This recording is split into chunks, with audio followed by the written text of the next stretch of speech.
Let's see. Screen.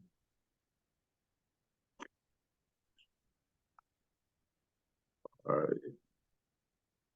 Can you see Yeah. everything? Yeah, I can. All right, cool. Sounds good.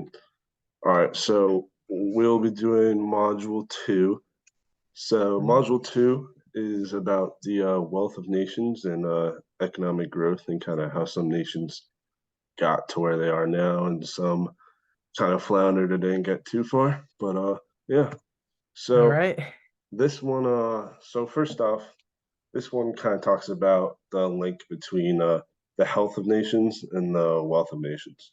So, as you can see on this graph, there's a strong correlation between the real GDP per capita and infant survival rates. So, this is a positive correlation. As the GDP per capita increases, so does the infant survival rate. So, a lot of these countries down here with the low GDP per capitas. There are a lot of the poorer countries, and there are a lot of the countries where the children aren't surviving as well. And Uh-huh.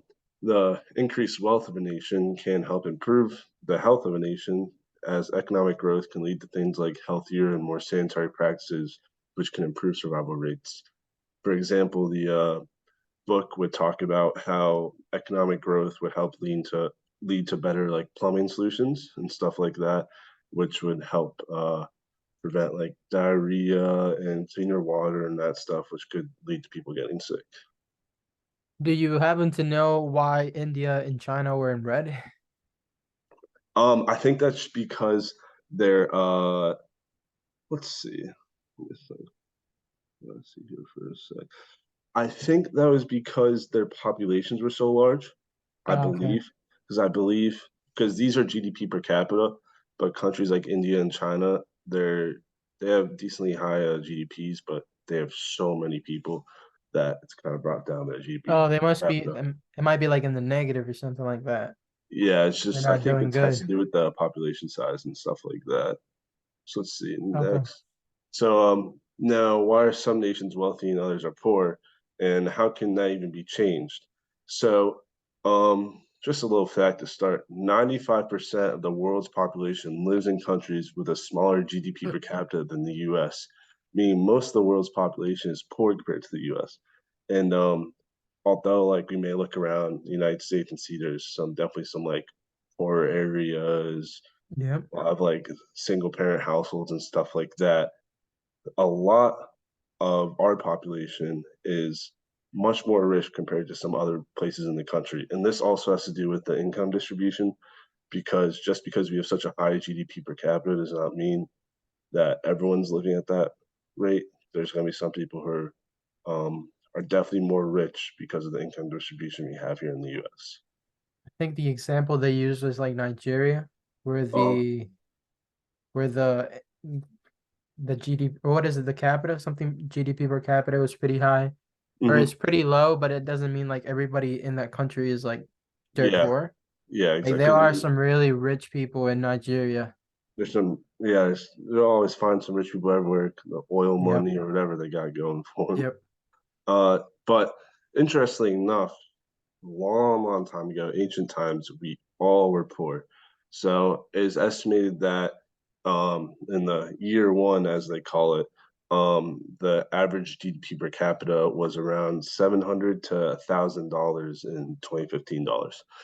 And this was pretty much the same universally around the entire world. All places had a GDP around this, and it stayed like this for about 1,000 years, with the $700 to $1,000 GDP level. Places weren't really going up or down. Sometimes they'd go up or down if let's say they were doing really good with like their resources and stuff like that, but usually some natural disaster or something would kind of knock them back down. So most of these countries were hovering around this rate.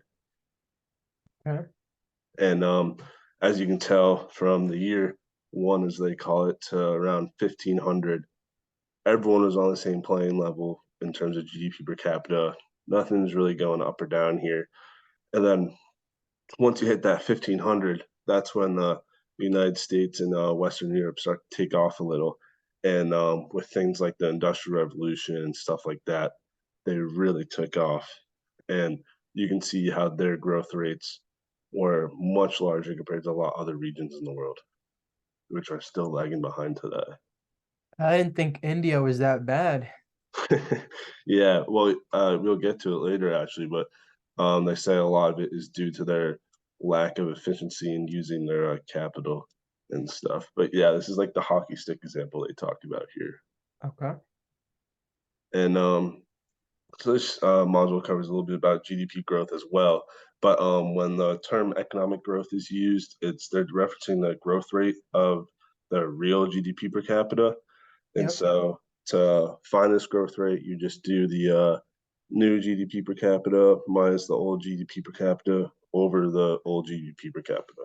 And a way to find out how to uh, to find out the doubling time for the GDP per capita is the rule of 70.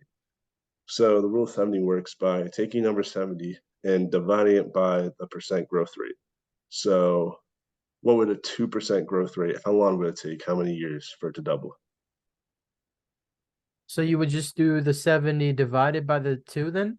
Yeah, just be 70 divided by 2, 30, so that'd be 35 years. 35, yeah. Okay. Yeah, so it'd be 35 years. But it's interesting because you'd say, oh, 2% growth rate, a 1% growth rate, those don't sound very different.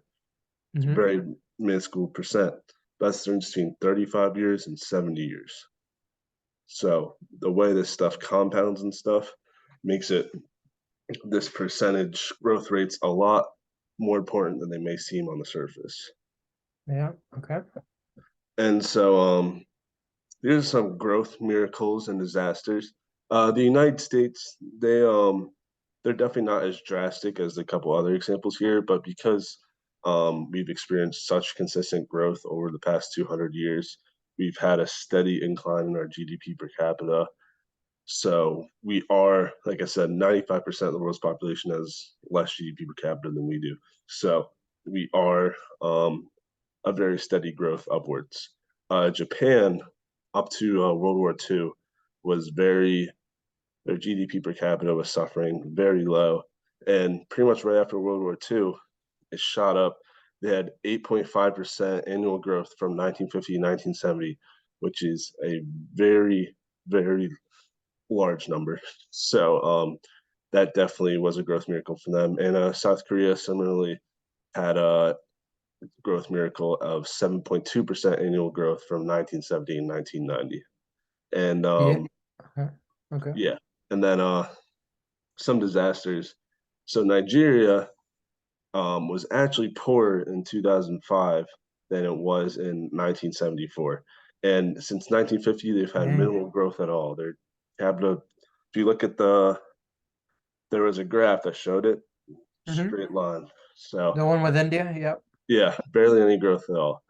And then you have another country like Argentina, which used to be quite a rich country. In 1900, its GDP was very similar to the United States, and by 2000, it had dropped to a third of the United States. So their growth has stalled compared to much of these other countries. But why? Yeah. So that's where we kind of get to the factors of production and the institutions and stuff. So there's three main factors of production. The first one is physical capital, and this will be physical items like just simply equipment, supplies, machinery, any of that stuff. And so these are going to be the tools that are available to the country and those who are working. And so having better equipment and machinery will allow workers to work better and more efficiently. So different countries have different amounts of physical capital available to them, which will lead to this differing production and then the differing GDP. So, Okay. as you were asking before about India, so workers in India have less than a tenth of the physical capital that US workers do. So, imagine your coworker has 10 times as much tools and equipment as you do to do the same job. You're definitely going to be lacking compared to them. So let's see. So then we have human capital. So human capital is the tools in the mind. So it's basically just your education, your experience, training, all of that stuff. Just stuff that can be increased. Just what you know. That can be all increased through things like education, stuff like that. And the thing is with human capital is if you don't know, like let's say you have like a GPS or something, and there's some certain coordinates on there. Let's say you're in a country, low amount of education, you're never taught how to use that GPS. You're not gonna be able to use that GPS to your advantage. Let's say like farming, which now they have like GPS driven farming systems. You're not gonna be able to use that GPS system, so your work is gonna be less efficient. So this amount of human capital also varies by region. For example, the average US citizen has 12 years of schooling, whereas an average Pakistani has less than 5 years. So they have less than half the amount of education that we have, so they're going to have less human capital. And then the last one is technical knowledge, which is knowledge about just how the world works. And so this is knowledge where we're just finding stuff out new every single day about the earth and just like things like genetics and all that stuff with research Okay. and this is as time goes on, we're going to learn more and more and more and more discoveries and all that stuff. So this is the technological knowledge we're talking about, and things like this have led to U.S. farmers being able to produce 2.5 times the amount of output than they did in 1950 while using less sand. So this is all like just the research into farming, rather than just like educating the farmers on how to farm. This is the research into it, seeing the best techniques and all of that stuff. Okay. Yeah. And this kind of incentives and institutions is kind of what the factors in productions that interrelate into each other. So the institutions are kind of just like we call them the rules of the game, or it's like just the laws and customs that govern and shape all interaction within the society. Basically, just what makes the society what it is. So there are thought to be five key institutions. These institutions are property rights, honest government, political stability, a dependable legal system, and competitive and open markets. So, uh, property rights. Property rights has to do with communal property versus private property. So, communal property will lead to less incentive for a worker, as any added work by them like will likely have very little benefit. So, if you're working in a field, and this field is communally owned with 100 other families, if you put in a lot more work, that work is divided between 100 families. So, let's say your work gave you 50 extra bushels of whatever, you're getting half of one for all that work you just did. So this concept is what creates like a free rider issue where there's very Yep. little incentive to work and people think, well, if what I do isn't really going to help me much at all, why not just let them do it? So then people start to stop working and it creates this free rider issue. And this is kind of evident in the Great Leap Forward, which they put 5,000 families in a single commune.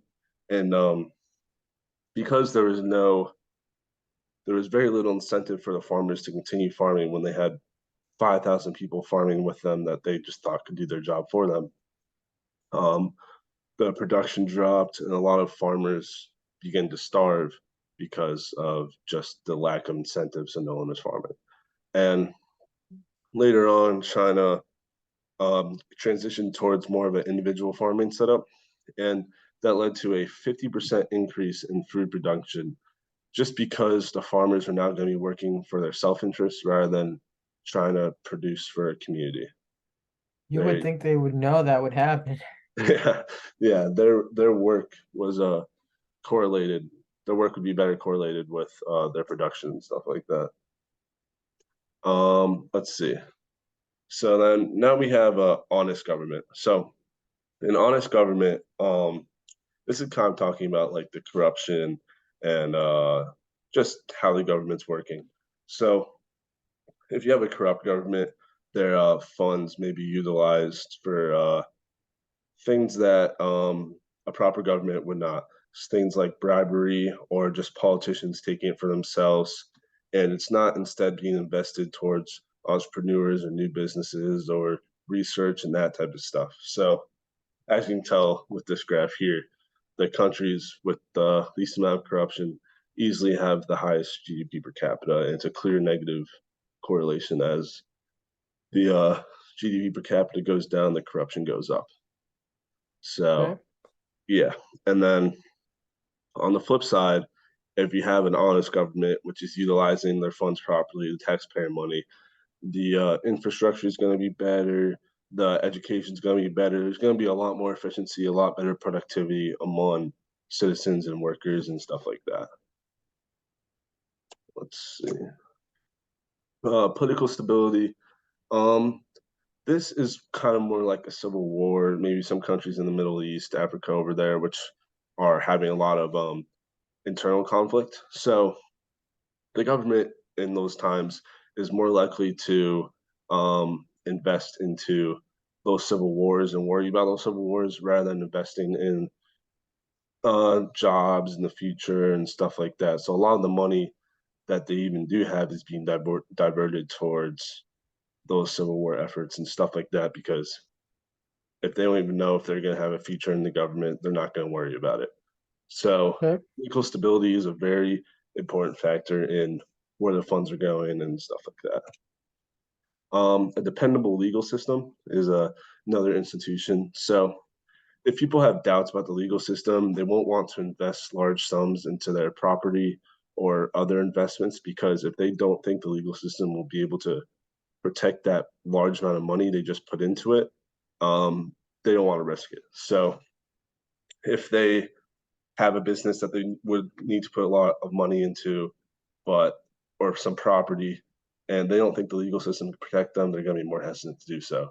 And an efficient legal system will also allow for easier business, which will allow for better production because things will be going quicker and more smoothly and stuff like that. Okay. Competitive and open markets. This is another thing about India, what you were talking about earlier. Efficiency of capital usage is extremely important in the wealth of countries today, as some don't use it efficiently as others. There are studies that were done that said that India would be 4 times richer if they used their capital as efficiently as the US, but they're not for whatever reasons. Their institutions, they're not using it as efficiently. And some countries may have some regulations that allow monopolies or hinder business unnecessarily, like some stupid regulations. And these will all create a lack of output and reduced wealth. This is just something I found interesting. South Korea versus North Korea. There's very little difference in their resources, what they have available to them, but the clear difference is obviously the communism that North Korea has, and which is the institutions. So South Korea has 20 times the GDP per capita than North Korea does. That's quite evident by just literally the activity from seen from space compared to North Korea. Oh, that's what it is. Yeah, it's just like literally a space image of So those are like what lights and stuff? yeah, literally. Okay. Yeah, all the development and stuff like that. Wow. And then these are some of the geographical factors. So if before coming to this class, you'd assume that like things like oil and stuff like that would be extremely beneficial for countries and certain developing nations, right? Yeah. So actually, a lot of these nations the oil and diamonds and stuff isn't as important as stuff like physical and human capital. A lot of the developed, wealthy countries have actually relied more on physical and human capital than those natural resources. And the biggest geographical factor that is seen throughout the world is actually that landlocked countries have lower GDPs on average than countries with access to coast. And this is due to the ease of shipping when you have access to a coastal port and also you don't have the tariffs. So a landlocked country has to go through other countries for their shipping. So they have the tariffs, which create higher prices, and that can create obstacles to growth. And And then what yeah, was landlocked? Was it just like you have no ports and stuff? yeah. No. So landlocked is would be like a country in like Central Europe, which doesn't have access to any water or anything, and all their shipping has to be done either on roads or in the air and stuff, which is more expensive. And then you're also Mm, subject to tariffs from other countries, which is like the fees for moving goods throughout those countries. Whereas if you're on a coastal country, you can just put stuff on a ship, which is cheaper compared to the other transportation options. okay. Got you. And yeah, that's it. Okay. Any questions or No, I think you explained everything pretty well. Yeah. All Yep. right. Well, that's all. See you later, I guess. Okay, thanks. I appreciate it. Yep. Sounds good. Have a good one. You too.